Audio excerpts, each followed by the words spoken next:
के, वो जो जिस तरह वो एक और तरीका जिस तरह आपको याद होगा कि किसी ने कहा था कि स्टॉक एक्सचेंज भी ऊपर चली गई है और डॉलर भी नीचे आ गया, रुपया भी, वो आपने सुने होंगे लफ्ज। तो वो उम्मीदें तो आप लगा सकते थे।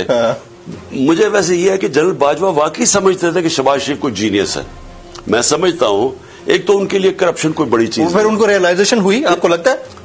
दो चीजें ना, दो असम्पशंस थी बहुत बड़ी। एक तो करप्शन उनके लिए कोई बड़ी चीज नहीं थी, ये वाजे हो गया ना, क्योंकि उन्होंने नैब उनके नीचे थी, आपको काम नहीं करने दे रहे थे। नैब के उनके नीचे थी और नैब ने हमारे दौर में हम कोशिश करते रहे, जोर लगाते गए, लेकिन वो किसी वो क्योंकि इनके कंट्रोल में थी, ये फैसला करते थे किसने अंदर जाना है किसने बाहर निकलना है, हमारे तो हाथ में ही नहीं था। तो इनको जो केसेस में रिलीफ मिला है जनरल बाजवा की कंसेंट से मिला है, आप ये कहना चाह रहे हैं? पावर किसके पास थी? जिनके पास पावर थी उन्होंने रिलीफ दिलाना था ना, हमारे पास तो पावर थी नहीं। आई मीन हमारे पास तो ना नैब नीचे थी हमारे, बल्कि उनका हर जगह इन्फ्लुएंस था। लेकिन नंबर वन असम्पशन ये थी कि मैंने रियलाइज किया वो करप्शन को बुरा नहीं समझते थे। हमें कहते थे एक सादियात के ऊपर जोर लगाएं और इसको छोड़ दें ये एहतसाब का, हमें बार बार ये कहते थे। तो क्योंकि वो इसको बुरा नहीं समझते थे। मैं ये समझता हूं, मैंने तो 26 साल पहले सारा अपना सफर शुरू किया था कि जब तक आप ताकतवर की करप्शन नहीं पकड़ेंगे, जो माशरा नहीं पकड़ता वो तबाह हो जाता। और ये तो हदीस भी है हमारे नबी सल्लल्लाहु अलैहि वसल्लम की। और दूसरी चीज ये भी है कि आज चाइना जैसा मुल्क जो सबसे तेजी से तरक्की कर रहा है, उसने कुछ 450 वजीर पकड़ के जेलों में डाले हैं करप्शन पे। ऐसा ही है। तो वो अगर तरक्की कर रहा है वो क्यों वजीर? क्योंकि करप्शन आपके हाई लेवल की करप्शन मुल्क को तबाह कर देती है।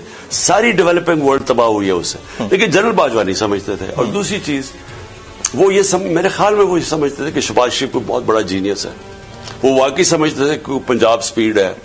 वो वाकई वो जो सारी डेवलपमेंट इश्तिहारों में होती थी, इनकी तो सारी तरक्की इश्तिहारों में होती थी ना, तो वो वाकई समझते ये तरक्की कर गए। तो वो एक्चुअली वो भी शौक सबका पूरा हो गया कि अब पता चल गया कि पंजाब स्पीड क्या है। और जब आपको परफॉर्म करना पड़े, एक परफॉर्मिंग इकोनॉमी तबाह करके गए। ये याद रखें कि 6% ग्रोथ रेट और 5.7% तीसरे साल में, 6% चौथे साल में, ये स्वाय 3 मिलिट्री डिक्टेटर्स के दौर में कभी इतनी इस रेट पे नहीं हुआ। और वो अयूब खान, जिया और मुशर्रफ के वो क्यों हुआ? क्योंकि उन्होंने अमेरिका की जंगों में शामिल थे, अयूब खान उनके पैक्ट सीटों सेटों में शामिल थे और डॉलर्स आ रहे थे पाकिस्तान में, तब तरक्की हुई है।